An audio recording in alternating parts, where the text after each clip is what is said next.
Salmos de número 124, versículos de número 6 a seguir. A minha versão bíblica é Almeida, Revista e Corrigida. Salmo de 124, versículo de número 6. Os irmãos acharam? Diga amém. Amém. Vamos ler a palavra de Deus que diz assim: Bendito seja o Senhor, que não nos deu por presa aos seus dentes. A nossa alma escapou como um pássaro do laço do passarinheiro. O laço quebrou-se e nós escapamos.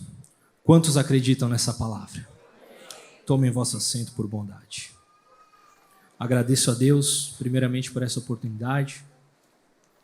Pastor Samuel, obrigado pelo pastoreio com excelência, uma década de amizade, e pensar que eu fui um Pedro na tua vida um dia, né? Te neguei e falei, pastor, lá atrás, vamos parar um pouquinho com isso, não quero, mas pela bondade de Deus te usou como instrumento e estamos aqui hoje.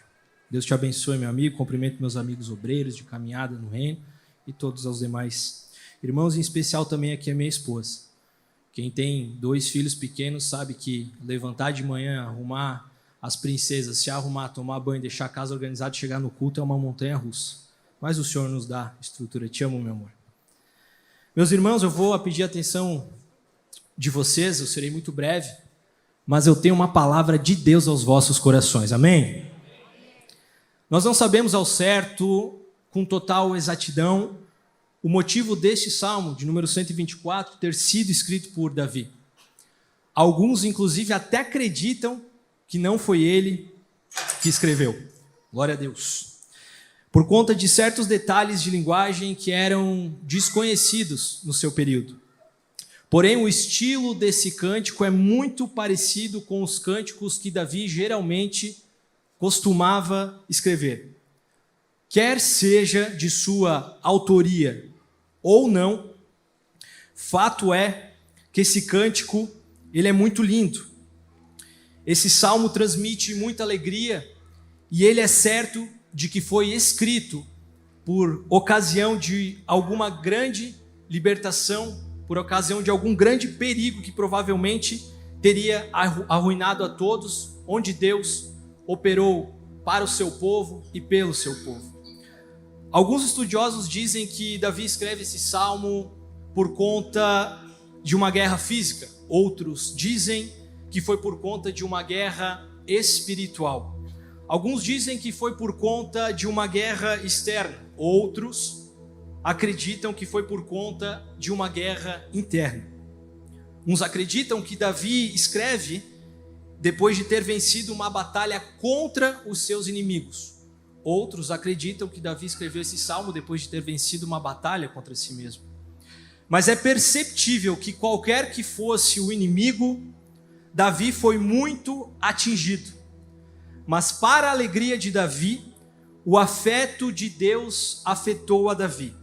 E depois de afetado, Davi queria afetar aos outros com a bondade de Deus, mostrando que o Senhor é escape para aqueles que neles confiam.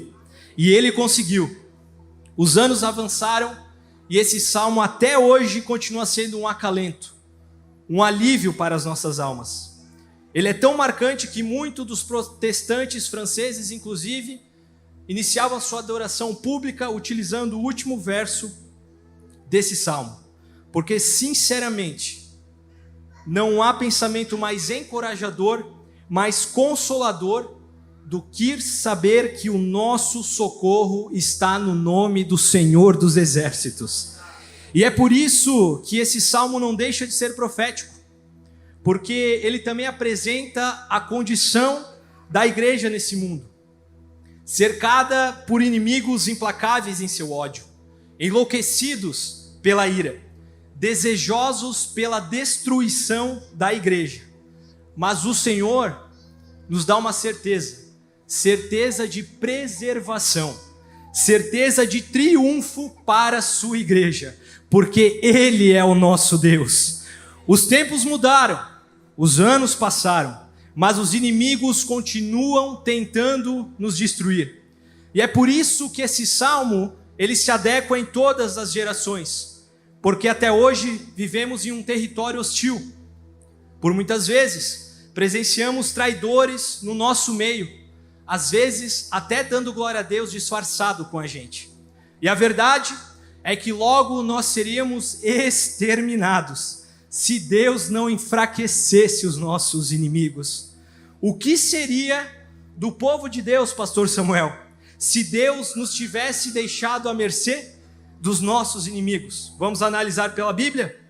Israel seria entregue a Faraó e a seu exército nos tempos de Moisés. Teria sido entregue aos cananeus nos tempos de Josué. Entregue aos midianitas no tempo de Gideão. Judá seria entregue aos assírios no tempo de Ezequias. E a verdade é que eles teriam nos engolido vivos. Mas guarde isso: enquanto engolir-nos vivos é o desejo dos nossos inimigos, salvar-nos com vida é o propósito do nosso Deus. Eu vou repetir para você guardar isso. Enquanto engolir-nos vivos é o desejo dos nossos inimigos, salvar-nos com vida é o propósito do nosso Deus. É por isso que Davi ele é cuidadoso em dar toda a honra e toda a glória ao Senhor, e não transferir nenhuma para si mesmo, como os conquistadores geralmente fazem. Davi mostra que ele é grato, e a verdade é que a gratidão ainda é uma incógnita para nós, servos de Deus. Nós somos muito rápidos em fazer pedidos, nós somos muito rápidos até para reclamar, mas nós somos extremamente lentos para declarar a nossa gratidão. Vou provar para você como isso é verdade. Ninguém te estimula a murmurar, você murmura. Ninguém te estimula a reclamar, você reclama. Ninguém te estimula a ficar irritado, você se irrita. Agora já parou para perceber que quando é para agradecer é o pregador que tem que chegar, pegar o microfone e dizer: levanta a mão e dá glória, levanta a mão e dá aleluia, pula da cadeira e adora. Só que o salmista nos ensina a olhar para tudo que já enfrentamos e dizer: se não fosse o Senhor, teríamos sido aniquilados. Porque por muitas vezes a situação saiu do nosso controle. Por muitas vezes o grito de dor veio na nossa boca. Porém, quanto mais desesperadora parece ter sido a doença, mais aparece a habilidade do médico na cura. Então, bendito seja o Senhor. Bendito seja o Senhor em toda a minha vida. Bendito seja o Senhor no que diz respeito à família. Porque se não fosse Ele, ela teria sido destruída pelas dores. Se não fosse o Senhor no que diz respeito ao casamento de alguns, ele teria se esgotado por conta da crise. Se não fosse o Senhor no que diz respeito às finanças, faltaria o pão de cada dia. E para mim o mais lindo, se não fosse o Senhor no que diz a nossa vida espiritual, nós ainda estaríamos presos às garras do inimigo. É por isso que nós não podemos e não devemos atribuir a nossa salvação a nenhuma segunda causa, porque nenhuma segunda causa poderia ter correspondido à nossa emergência. Nada menos que a onipotência e a onisciência de Deus poderia ter operado o nosso resgate. A verdade é que a presença de Deus não nos ausenta dos nossos inimigos. Muitas vezes, a presença de Deus faz com que os nossos inimigos fiquem ainda mais irritados, porque já tentaram de toda forma parar você, não conseguiram. Já te tentaram de toda forma tirar da igreja, não conseguiram. Já tentaram de todos os jeitos e não conseguiram nos derrubar. E por isso a fúria dos inimigos se levanta ao nível mais alto. E nada irá contetá-los, exceto a aniquilação total dos escolhidos de Deus. Porque a ira se torna mais violenta quando os escolhidos de Deus é o seu alvo. Porque quando o povo de Deus é alvo da ira de alguém, fagulhas se tornam chamas nas labaredas. O forno é 7 vezes mais aquecido quando os escolhidos de Deus é que devem ser jogados na fornalha. E por isso, nós não precisamos fazer força para sair da vida de algumas pessoas. Elas mesmas fazem questão de nos excluir de suas vidas. Então a verdade é que o mundo cruel se encarregaria de dar fim completo aos servos, se não fosse pelo Senhor, que bloqueia o caminho dos iníquos. E quando Deus se manifesta em favor do seu povo, a garganta cruel não consegue engolir, o fogo consumidor não consegue destruir, as águas não conseguem afogar, as correntes não conseguem prender, os grilhões não conseguem parar. Somente porque o Senhor vive, que o seu povo está vivo. Por isso, canta, Israel. Perceba que a ordem do salmista não é canta, rei, porque não é só o rei que tem motivo para cantar. Perceba que a ordem do salmista não é canta, sacerdote, porque não é só o sacerdote que tem motivo para cantar. A ordem é canta, Israel, porque se cada pessoa que já recebeu o livramento de Deus tivesse coragem e disposição para cantar, não ia sobrar um calado. Se cada pessoa nesse culto que já recebeu o livramento de Deus, que já recebeu algo de Deus, tivesse coragem e disposição para abrir a boca, não ia ficar um quieto aqui nessa manhã. É por isso que você que vem para uma igreja como essa, para um culto como esse, dizendo: eu só vou porque não tem motivo para eu dar glória, não tem motivo para eu dar aleluia, não tem motivo para eu levantar a mão, não tem motivo para eu pular da cadeira, não tem motivo para eu agradecer, você está redondamente enganado. Talvez você não se lembre, mas eu vou fazer vocês se recordarem. Lembra daquele dia que era para você sofrer assalto à mão armada e de repente você conseguiu escapar? Pode levantar a mão e dizer: ah, se não fosse o Senhor. Lembra daquele acidente que era para você ter sofrido e seria fatal, mas de repente uma mão mais forte, mais poderosa, parou na frente do teu carro, parou na frente da tua moto e te deu livramento? Pode levantar a mão e dizer: ah, se não fora o Senhor. Lembra daquele diagnóstico médico que disse que você não poderia ser pai, que você não poderia ser mãe, e de repente o milagre da vida foi gerado no ventre? Pode levantar a mão e dizer: ah, se não fosse o Senhor. Lembra daquele momento que era para tua casa, para tua família, teu casamento ser destruído? Tudo indicava divórcio, casamento arruinado, filhos revoltados, e de repente uma paz voltou a reinar na sua casa, e você foi feliz como você nunca fora antes. Pode levantar a bandeira de vitória e dizer: ah, se não fosse o Senhor que esteve ao nosso lado.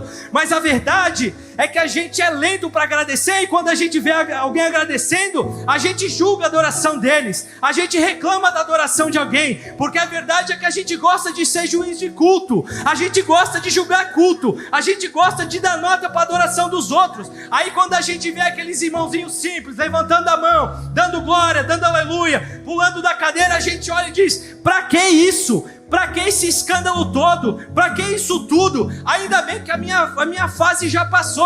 Que pena que passou, porque Deus está dizendo: que saudade que eu estava de você, que saudade quando você era assim também, que saudade quando você dava glória sem se importar com a opinião de terceiros, que saudade quando você dava aleluia sem se importar com a opinião de alguém. Mas eu vou te dar um conselho aqui nesta manhã, porque esse culto não é um culto de gente normal, isso aqui é manhã de celebração. Se tu já estiver do lado de alguém que deu glória, que já deu aleluia, que já bradou, que já chorou, que já deu glória, junta com ele e dá glória você também, irmão. Junta com ele e dá aleluia com você também. Junta com ele e pula você também. Por quê? Porque só você e ele sabem o livramento que Deus já deu para vocês. Você pode olhar para esse crente que está do seu lado aí, olhe para ele, olha para ela. Eu sei que chato, mas fala assim: a ordem nessa manhã não é canta pastor, a ordem nessa manhã não é canta pregador, a ordem nessa manhã não é canta cantor, a ordem é canta Israel.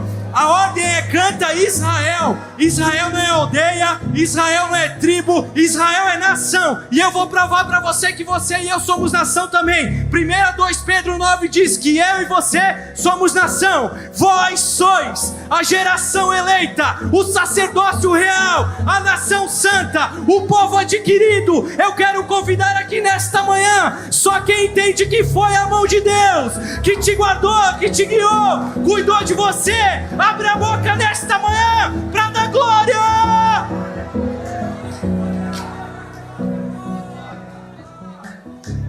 Louvado seja Deus.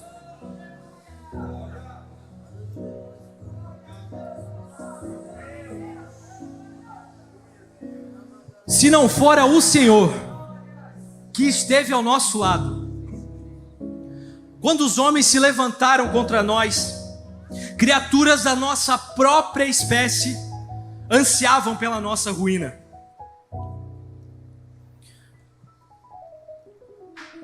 Porque o que mais é estranho seria se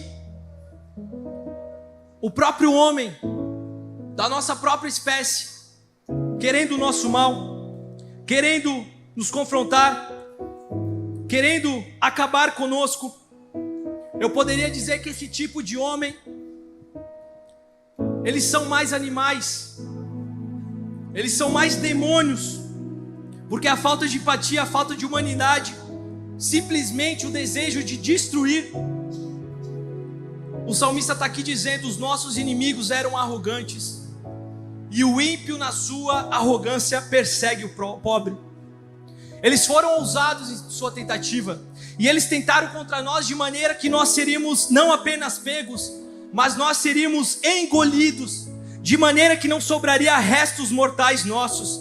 Seríamos engolidos com rapidez, porém Deus sabe perfeitamente a hora de colocar um basta na situação. E o salmista continua no verso 4 dizendo: então as águas teriam transbordado sobre nós, as correntes teriam passado sobre a nossa alma. E eu quero que você entenda: o dilúvio de Deus preserva o justo e destrói o injusto, mas o dilúvio dos ímpios destrói os justos e preserva os injustos. E se o nosso Deus não estivesse conosco, os nossos inimigos teriam nos reduzido a nada e ser precipitado sobre nós. A visão de um incêndio já é terrível, mas pior do que um incêndio, mais destrutivo do que um incêndio, é um rio que transborda e invade as suas margens violentamente. Porque o que pode parar o fogo? É a água. Mas o que pode parar a água? Nenhuma força, nenhum poder. E como um rio que se arrasta com grande impetuosidade e leva consigo, destruindo tudo o que encontra à sua frente, assim também é a fúria dos inimigos da igreja. Mas eu tenho uma notícia boa para dar para quem é da celebração aí. Deus ainda se sobrepõe contra as águas altivas. Eu vou falar de novo para tu melhorar o glória. Deus ainda se sobrepõe contra as águas altivas.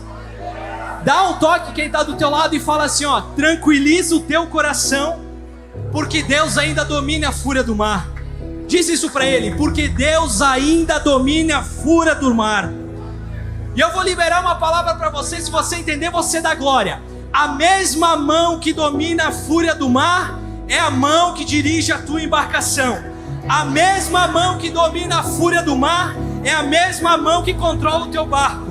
E eu vou falar algo aqui, isso não é jargão de pregador, muito menos algo clichê, mas é para você entender. Tem uma mão estendida para te mover de um lugar que seria fatal. Porque eu estou pregando para a gente nessa manhã que daqui a poucos dias tua vida seria apagada, tua história chegaria ao fim, tua vida seria manchada. Daqui a poucos dias uma tragédia ia acontecer dentro da tua casa, a sua história seria interrompida. Mas Deus está dizendo: canta, porque eu estou te movimentando hoje.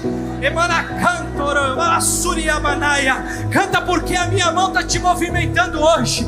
Canta porque tem livramento para alguém nessa manhã.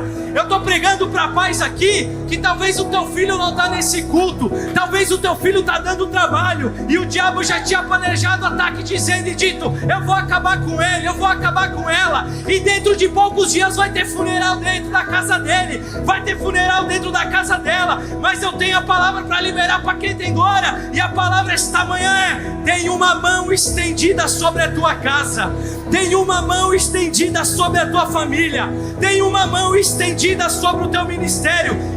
Deus está dizendo assim nesta manhã: eu estou te guardando de algo que seria fatal, e a palavra para quem tem glória é: me adora porque tem livramento hoje, me adora porque tem livramento hoje. A arma não vai disparar, o coração não vai parar. Deus vai visitar o sangue de alguém, vai visitar os ossos de alguém, vai visitar os nervos de alguém. Essa manhã é manhã de Deus restaurar a saúde, de Deus cuidar.